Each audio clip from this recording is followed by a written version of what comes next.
And we continue at 2:05 in the afternoon on the John Phillips Show. Mr. Randy Wang's in Culver City. And here is the other strange thing that I heard when I listened to Gavin Newsom's 30-minute sit-down with John Carl of ABC News. And that is specifically Gavin Newsom saying that in 2021, he was instrumental in the recall of Chesa Boudin. I mean, the voters in this city recalled a DA which I supported because the feeling was that there were policies in the city that were soft on crime. That's right. That's correct. And we supported that recall. We've got a great DA now. Do you remember Gavin even talking about that recall? No, and we covered it. He also didn't take a position on the recall of Pamela Price. He didn't take a position on the recall of Sheng Tao. He endorsed George Gascon. Not only did he endorse George Gascon, but go back in time, it was outgoing mayor Gavin Newsom on his way to becoming lieutenant governor that needed to appoint a replacement for outgoing DA Kamala Harris on her way to becoming attorney general. And he had a whole bunch of candidates in front of him. And it was outgoing mayor Gavin Newsom that appointed then police chief George Gascon to be the DA. We got some wobbly knees allies. Then George Gascon poisoned San Francisco for 8 years, decides to come down to Los Angeles and poison L.A., and someone even worse than him, Chesa Boudin, got that job. Quite frankly, if I recall correctly, and I've heard this story before, but he was in a room with a bunch of his advisors, and he was trying to figure out who to appoint, and a bunch of people were lobbying for the job. And he turned to someone in the room and said, "Hey, doesn't George Gascon have a law degree?" And that's how he got it. I'm trying to see if I could pull up the sound because we played it for you on the show before, but Gavin Newsom claims that George Gascon was sitting with him. Again, at this time, George Gascon was just the police chief, but Gascon was giving him his advice on who he thought of the candidates that wanted that job would make the best DA. And Gavin was like, well, wait a second. How about you? In fact, I think I found that sound. The decision was made, though I had no idea if he was interested. In many ways, like Ed Lee, he didn't seek this job. And he didn't even know he was necessarily being auditioned. But we were there talking, and I threw out, and this is getting perhaps too much into the weeds, but this will be the end of my private conversation, publicly at least. I said, well, what about you? It was Gavin's idea. Good idea, Gavin. The birth of the progressive prosecutor movement started with Gavin Newsom and his appointment of George Gascon in 2010. See, this is what happens when you let him think for himself. And he kind of kept talking over me. And then he said, wait a second, are you serious? I said, well, unless you can come up with some other names. As good as those names and your recommendations are, and they are good, keep thinking. And I said, you can keep thinking up until 5 or so tonight. This is 2. I said, think quickly. My time is up. That's so disgusting.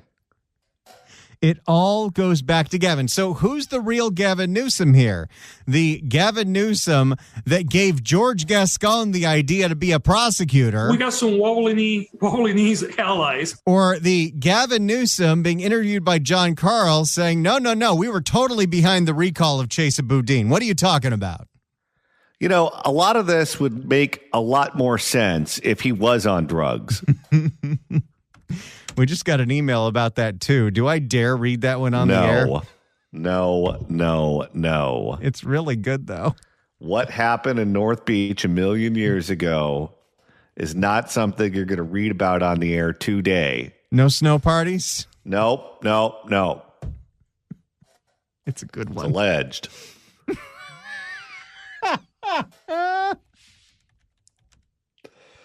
Eight 800-222-5222 is the telephone number. 1-800-222-5222. Well, we know that fire victims in Los Angeles have just about been hit with every stick imaginable.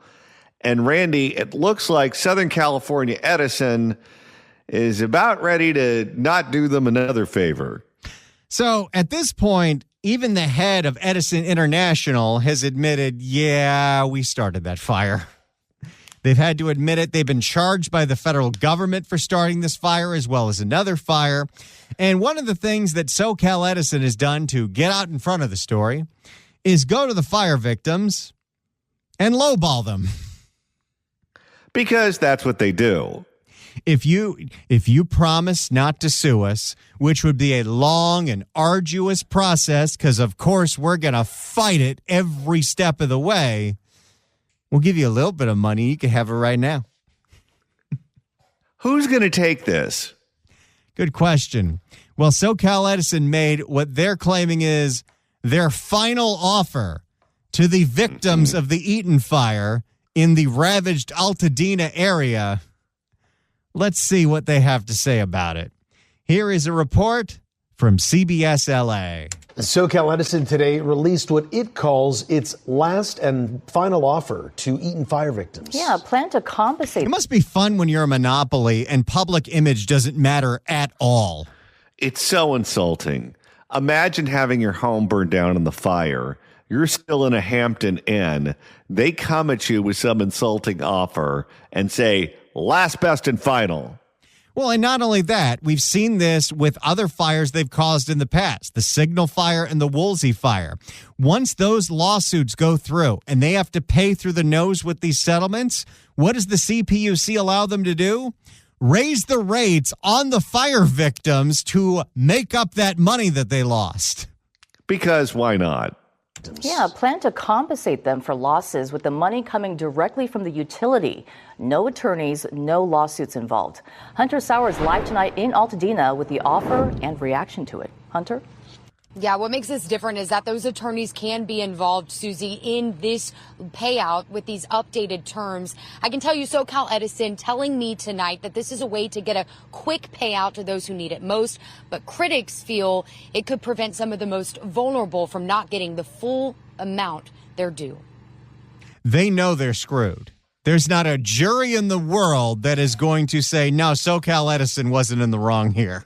No, but what will happen, and Southern California Edison knows this, is it'll take years for this to go to trial. And then you're going to win, and you're going to win some eye-popping settlement. And then they're going to appeal the settlement, and then it's going to take years for that to work its way through the court system. So you are going to get paid at some point, but how much is it worth your time and your effort and monopolizing everything that you do? Because unless and until you get that money, I don't know how you move on with your life. Well, but look what's happened with private utilities in fires past.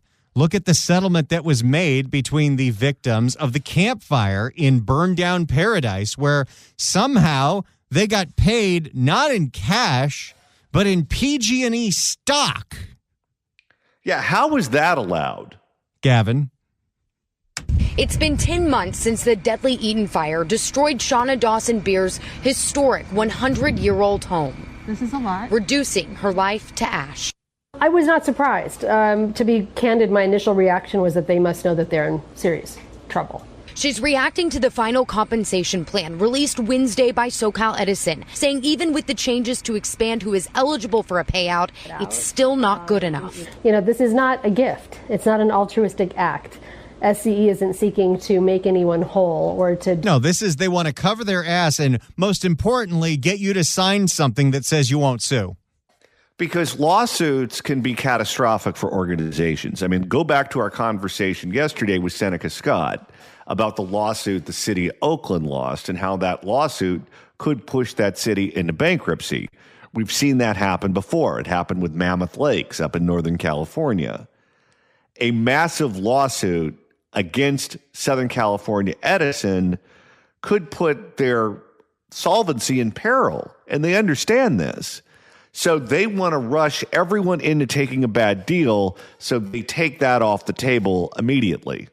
SCE isn't seeking to make anyone whole or to do the right thing. She is not considering the payout, choosing to sue SoCal Edison for pain, suffering, and economic loss, including the pain and PTSD she still suffers. Trying to feel the gamut of emotions as you go through with your clients all that they have suffered. Attorney Rachel Fizet is representing dozens of other Altadena fire victims. She says while over 50 changes were made to the original compensation plan, she thinks there is still a chance for her clients to get more money after letting the legal proceeding run its course. What SoCal Edison is doing here is speaking to a vulnerable population that needs the money quicker. She says some simply cannot. Yeah, they're going to try to see, can you really hold out a year, 2 years, 3 years for a payout?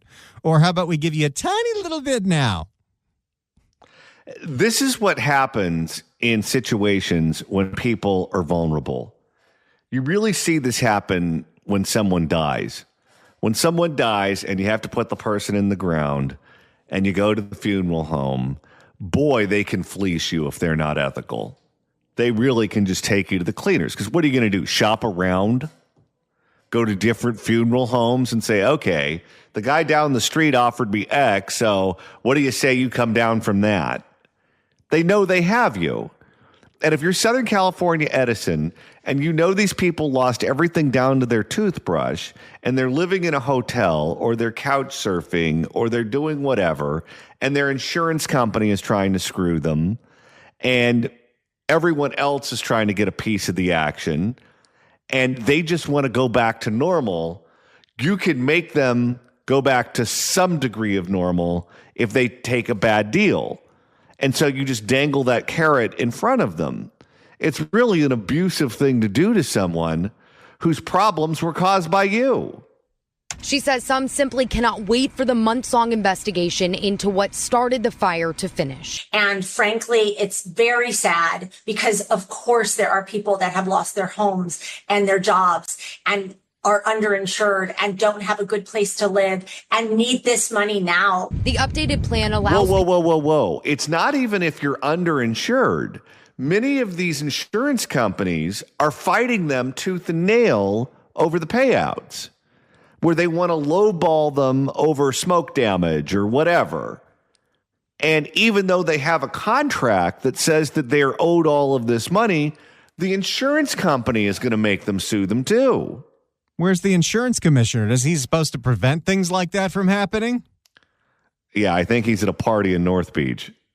I'm very kind of sketchy. The updated plan allows people to apply for compensation, but does not require them to give up their right to sue SoCal Edison until after they decide if they would like to accept the offer. I wouldn't trust that at all. These poor people. The fact that it could allow for quicker settlements and allow people to take positive steps. A SoCal Edison spokesperson said they are allowing the investigation into the cause to finish, but admitted their possible role in how the fire started. We've been saying from the top levels of the company that absent other information, it looks like the utilities infrastructure could be involved in the ignition. So the CEO even going on the record saying what you just heard right there, that they could be responsible for the ignition. A lawyer that I... You don't say that if you're the CEO unless you know you're in a whole lot of trouble. If they're speculating fault, that means they have it confirmed privately. And you remember in a regulatory filing, like a month after the fire, SoCal Edison, said it's probably us. Ignition, a lawyer. Everyone's saying the same thing at this point. Ignition, a lawyer that I spoke to tonight, though, said that she is frustrated. They are saying those things, but then spending millions of dollars fighting liability in court. This quick payout, though, could be an option for so many people who desperately need that help right now. And part of the reason, as Johnny said, that they're so desperate is the insurance companies are screwing with them at the same time. Reporting live tonight in Altadena, Hunter Sowards, CBS LA. All right, Hunter, thank you so much. Let's go to Tom in Sonoma. Tom, hello. Hi, how are you guys doing? Good. I was just going to comment on the fire thing again. The people that are fighting with the insurance companies, they should get a public adjuster first of all, and they'll fight the insurance companies. And these guys are, if you get a good one, these guys are sharks. They take 10%, but they'll get you way more than you'd ever get on your own. The other thing is don't settle. There's a law firm. Can I say the name of the law firm that helped me? Sure. They're down there. It's called Watts Guerrera. I think they're out of Texas. But they come up here. They came up here and really helped people. They got my family more than I ever thought I would get. So if you got patience and if you can hang on, do it that way. Well, thank you for that sage advice. We appreciate it. And I guess, Randy, one of the things that fire victims, one of the questions they have to ask themselves is this: how much fighting are you willing to do? Because it's nonstop fighting. It's fighting with the electric company that started the fire, allegedly. It's fighting with your insurance company to make sure that they pay what's in the policy. It's fighting with the California Department of Insurance to try to force the insurance company to pay what they owe. It's fighting with the city and the county and the inspectors so you can rebuild your home if that's what you decide to do. I'm sure it's fighting with the hotel to make sure that you get the right room to stay in while you're waiting for this nightmare to play out, or Airbnb or whatever. Because sometimes you rent an Airbnb, depending on where you live, I don't know, and it's not available for 12 months. If you go to an area that is known for having a season that's popular, let's say the desert, many of these units are already rented out January, February, March, April. So you may be in there during the off cycle, but they're going to kick you out when it comes down to season because they can get more money. And so these people have to be living a never-ending nightmare that just involves fighting with everyone who calls you. And at a certain point, you just have to ask yourself the question, when are you going to cry uncle and just say, I'm ready for this to be over, I need to move on? Even if I don't get all the money that I'm entitled to, if I can get enough to move on, it's time for your mental sanity to just say, okay, enough. And that's what a lot of them are wrestling with right now. 800-222-5222 is telephone number. 1-800-222-5222. If you'd like to email the show, you can do so at johnnydon'tlikeshow@gmail.com. That's johnnydon'tlikeshow@gmail.com. And Randy, now that we're approaching the end of the show, if you want to continue listening to us after we sign off at 3, that's easy to do. All you got to do is search for The John Phillips Show wherever you get your podcasts, whether it's the Apple Podcasts app, iHeart, Spotify. Search for The John Phillips Show. Hit subscribe. You can download all the episodes. You can do a Google on the YouTube. Get the KABC app. Get the KSFO app. Get the KMJ Now app. We're on that station Saturdays at 2. So many different ways to listen live to our radio station and download all the podcasts. And I guarantee that if you listen to all 15 hours a week that we do this show, you can truly call yourself a sophisticated voter. Voters in California are sophisticated. It is our pleasure to welcome our next guest to the program. He is a pollster and the founder of the Trafalgar Group, which you can get online at thetrafalgargroup.org. You can follow him on X at Robert Cahaly. Robert Cahaly, welcome. How you doing? How are things going up there? I've been cheering for, I guess, the only American team left. So believe it or not, this Braves fan has been cheering for the Dodgers, although it breaks my heart to do so. Hey, America, we got Dodgers. We got to step it up. Yeah, last night was hard to watch, wasn't it? It was hard to watch. I literally thought after the 18-inning game, I'm like, they're done. Their spirit will be dead. And to see them get 6 runs 2 games in a row makes me just like, what the heck? I mean, the first guy, he hadn't even hit in the playoffs. He knocked it out of the park. I'm like, what in the hell are we watching? I'll tell you, as an Angel fan, when I watch the playoffs, usually the Angels aren't in it. And people ask me, well, who are you cheering for? And I always answer the same way. It's all based on my level of bitterness.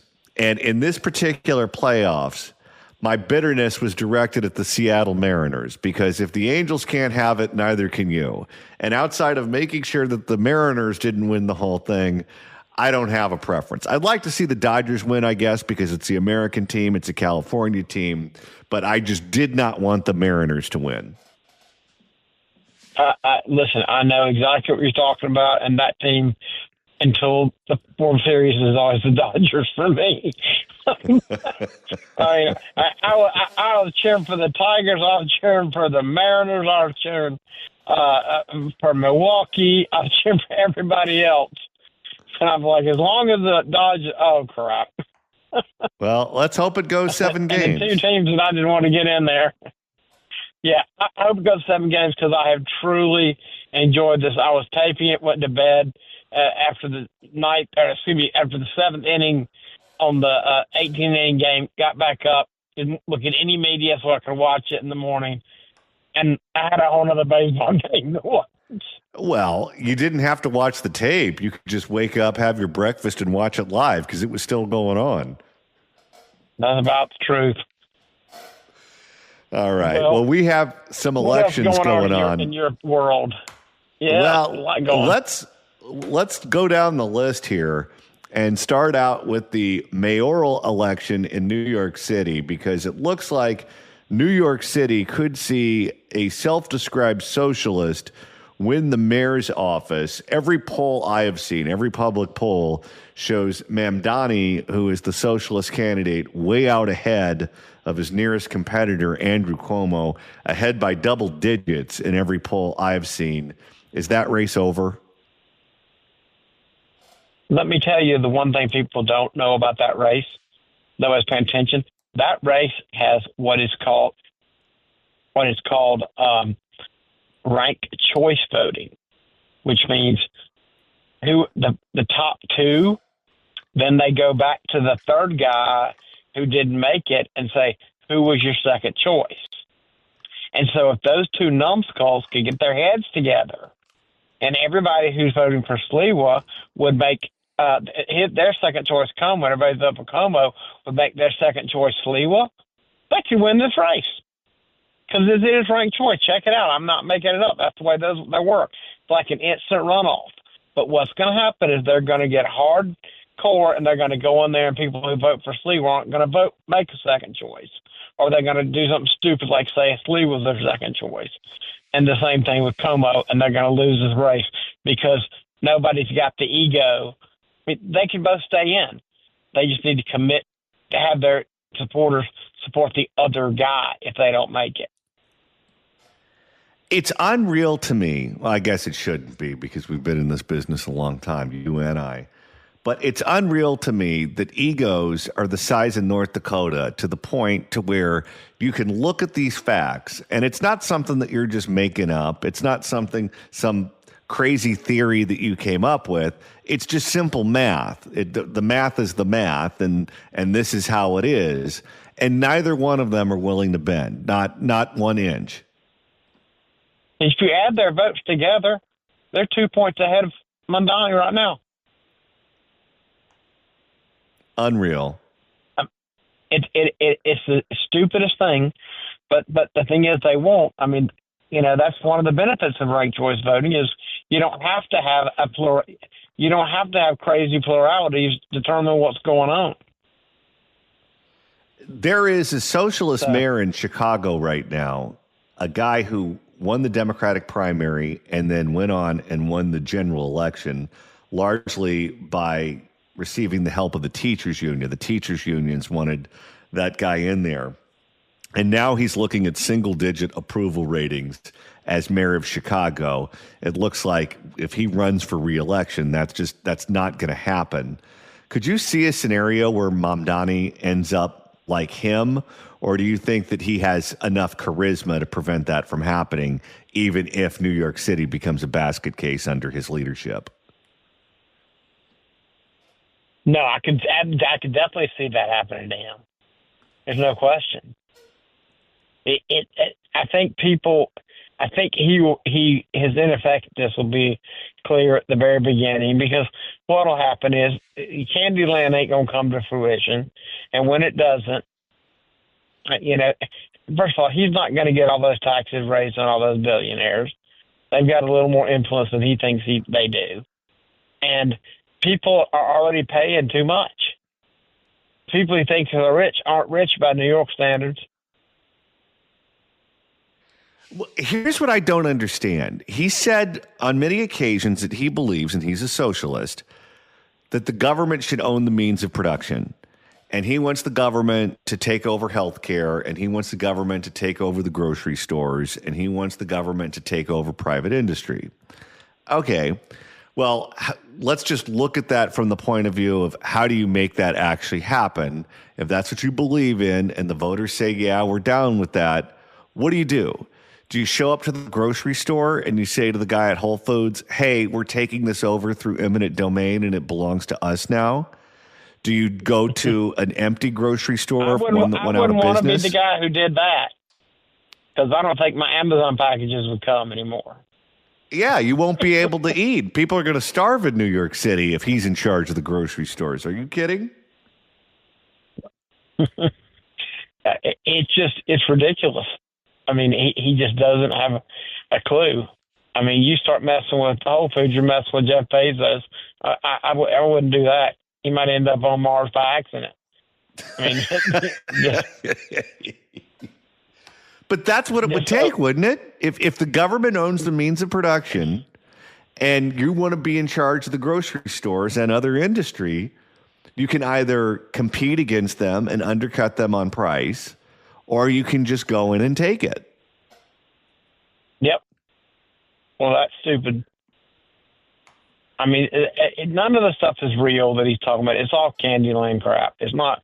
I mean, it's just, it's like the kid who promised pizza parties every day when they ran for student council. Yeah, sure, they probably won, but the pizza parties didn't happen.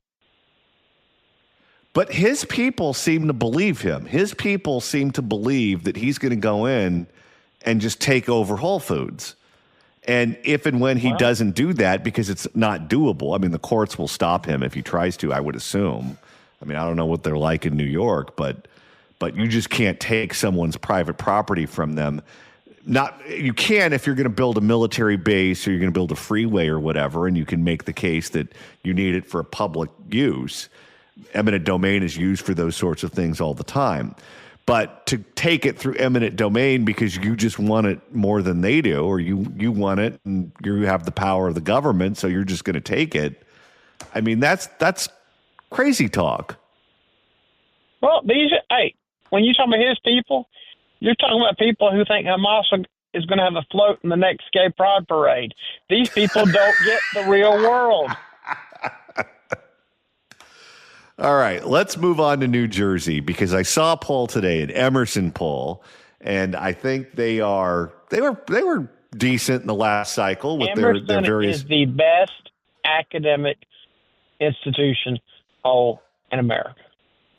It is, and they have it in the margin of error. They got it at 2 points.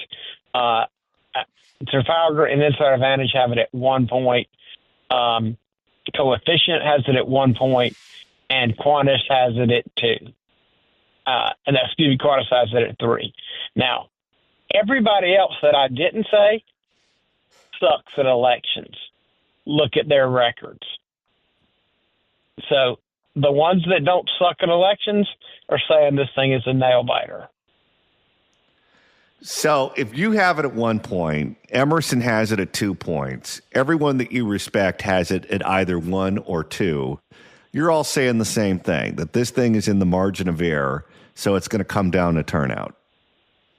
It's going to turn out, and I will tell you, I feel like that Citarelli people are more excited right now. I see a great deal of enthusiasm from them. And this lady's performance at the debate was not good, and she wouldn't even commit not to raise taxes. I'm just saying, I mean, and there's nothing left. They're the worst in every tax category.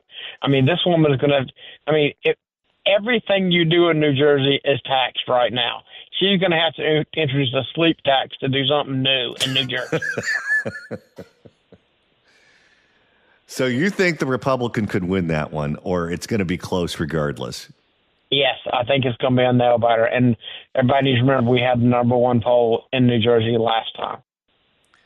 How about Virginia? Because the polls that I've seen recently in Virginia show the Democrat consistently in the lead. We've seen movement in that attorney general race where the Democratic candidate imploded his campaign and imploded his reputation with text messages that were made public where he wanted to see a Republican colleague dead. He wanted to see the kids dead. It was really ugly stuff. What do you see happening in Virginia? Virginia right now, I see Mieres hanging on as Attorney General, probably winning comfortably. I see the Lieutenant Governor's race as kind of a jump ball, very close. And the governor's race, unfortunately, I just don't see happening. She got close. I just don't think she pushed her advantage enough. I mean, the thing is, she's just not Glenn Youngkin, you know? It's like Glenn Youngkin, I don't know, maybe he's a billionaire, maybe he's not. But I mean, you know, he made a lot of money at Carlisle. The guy comes into you with his shirt sleeves and his quarter zip, and he seems approachable and not elitist. This lady does not come across that way. And so I watched her in the debate. She was really abusive, kept interrupting. A few times, I mean, almost every time she interrupted, she was speaking the truth. But there comes a point you got to read the room a little bit. Realize, hey, that's too much. And I don't think she has that ability to do that. She just didn't ride this thing enough. And she may be suffering from a little bit of people mad in Virginia area with the shutdown and blaming her on that. And, the magic that happened with Trump turning out voters in the western and southern part of Virginia with last minute town halls and not permeating into Northern Virginia. I don't see that magic this time, and I don't see the magic of what was going on in the schools this time. So it took a lot of things coming together for Youngkin to win. I just don't see that. When I look at polls that I respect, Insider Advantage and Trafalgar have a new one out at margin of error. I mean, this is between them at 4. I think that Quantis and Coefficient have it at 5 each one, and somebody else had it at 5 too. But again, polls that have a good reputation for winning elections are not showing this race closer than the ones. Most of them are showing us a blowout, to be honest. I don't think it'll be a blowout. I think it'll be close, but I don't think it's a lot would have to happen for it to be closer, for it to get closer than it is. And, the early voting numbers just don't give me confidence that that's going to happen. There's just not. It's almost like the scandal thing happened a little too early. If the whole thing with Mieres' opponent, Jones, had come out earlier, come out a little later, maybe last week, because there was that peak where she almost got there. And I just think it didn't come out at the right time. Prop 50 here in California is on the ballot. We've been voting for some weeks on that regarding the congressional district lines. Newsom wants a Democratic gerrymander The polls show it passing, but not over 60%. Any ballot initiative in California, if you're on the yes side, you want over 60% to feel comfortable about it. It hasn't gotten there yet, but it's in the high 50s. And just based on the spending, everyone on the yes side and the no side seems to believe this is going to pass. Your thoughts? I mean, I don't know your state that well in the history, so I'm not aware of what that means.